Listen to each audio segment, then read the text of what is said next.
Itong nasa harap ko ngayon ay ang pinakamurang running shoes ko sa aking rotation ngayon. So hindi na tayo magpapaligoy-ligoy pa. Ang brand ng sapatos ay 361. Actually, hindi siya marketed ng 361 or hindi, sa pangalan pa lang, hindi siya marketed na running shoes. Men's sports shoes siya. Pero, nung tiningnan ko yung mga reviews nung nakabili, kadalasan nababasa ko is pinangtatakbo nila. Maybe because nagsisimula pa lang sila sa kanilang running era at gusto nilang makabili ng mura, hindi sila masyadong mapagastos. And last time I checked, naglalaro lang siya ng around 900 to 1,001, 1,002, ganun. Talagang napakamura lang. Pero syempre, dahil sa mura siya, hindi tayo or hindi ako mag-e-expect ng masyadong mataas sa sapatos na to. Well, titingnan natin sa ating unboxing at first impression ng sapatos na to. So, this is a 361 na running shoes or sports shoes. Pangalan niya is Fingy 5. Actually, nakita ko na to at na-test ko na siya ng around 1 kilometer dito lang sa loob ng bahay kasi umuulan noon nung na-deliver siya. So, ang size nito is 10.5 and ang timbang niya is around 280 grams. Now, gusto ko lang i-emphasize na yung nung nag-check out ako nito, ang size na pinili ko is 45. Pero, yun nga, 45 naman yung nakalagay dito sa EU or sa Europe. Pero, ang katapat niya sa US is 10.5. So, hindi siya 11. So, nag-double check ako sa kanilang chart ngayon. Well, the same lang. 45 tapos 10.5 sa US. So, anyway, goods pa rin naman ang size na to para sa akin.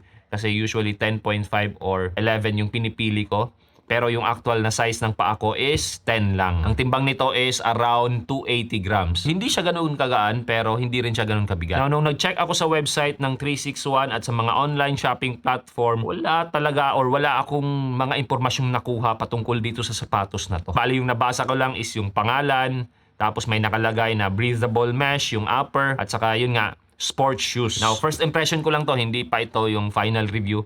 Siyempre, gagawan pa natin to ng final review after matakbo ko siya ng around 30, at least 30 kilometers. Kasi hindi naman ako mag-e-expect ng masyadong mataas dito kasi nga napakamura lang niya. So yun nga, yung upper niya is breathable mesh and may pagka-stretchy kahit papano. Parang yung isang sapatos ko, hindi ko na lang sasabihin yung brand. So far nung sinuot ko siya, tinakbo ko ng around 1 kilometer lang dito sa loob, hindi naman uminit yung paa ko. Itong toe cap area niya, merong konting structure, nagbibigay ng protection sa ating paa and kapansin-pansin din na meron siyang extra lacing hole para sa ating runner's loop. Ito nga, naka-runner's loop na siya. Yung tongue area niya naman, tamang-tama lang yung padding. Hindi masyadong makapal, hindi rin masyadong manipis. Yung heel counter niya matigas, tapos yung padding niya dito sa heel collar area, tamang-tama lang. Hindi masyadong makapal, hindi rin masyadong manipis. Now, itong sintas niya, hindi ganun kahaba para sa runner's loop. Tapos, yun nga, typical lang, ordinary lang na nakikita natin sa mga sapatos tong ganitong sintas. In terms of design, napaka-minimalist ng sapatos na to, which is good para sa akin kasi ayaw ko ng loud na sapatos, ayaw ko ng nakakatawag pansin. Para sa akin, good enough to kasi dual purpose itong sapatos na to. Kung hindi siya pasado para sa running, well, ipanglalakad ko. Now, in terms of build quality, hindi ako masyadong nag-expect sa sapatos na to. Pero, I was pleasantly surprised. Kasi minimal lang yung mapipintas ko.